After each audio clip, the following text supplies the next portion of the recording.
Itong lugar namin, Sitio Maligaya Dos, San Vicente, San Pedro, Lamuna. Eh, siyempre, alam mo naman, ganitong lugar, squatter area, tabing rilis, dikit-dikit ang bahay. Madilim talaga rito sa lugar ko na to. Wala kami dito sa loob, lagi kami sa labas. Nadadapa kasi madilim, yung dadaan mo, hindi mo alam, may nakaharang. Tutulog na lang ako, wala ilaw eh. Ang tawag nila sa akin dito si Mang Dimi Solar. Napaliwanag ko yung mga bahay nila madilim.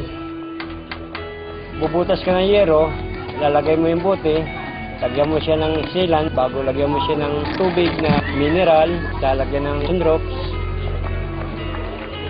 Bago kabit mo sa bahay, lagyan sealant mo para hindi tumulo. Ganun lang kasimple yun. Dati yung ganito, tukadilim nung bago ko pagkapitan.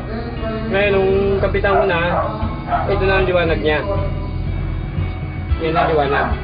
Pumili po ako kasi bote lang, tubig, maliwanag na yung bahay mo. Bumaba yung ano ko, binayaran ko ngayon. Simula nung makabitan ako dito. At saka itong solar bottle bulb na to, hindi mainit.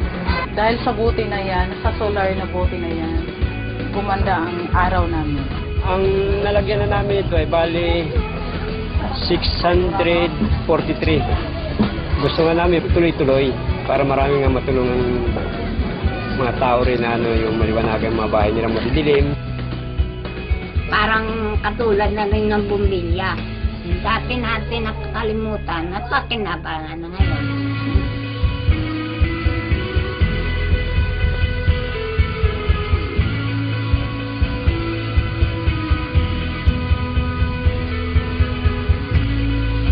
Maliwanag nga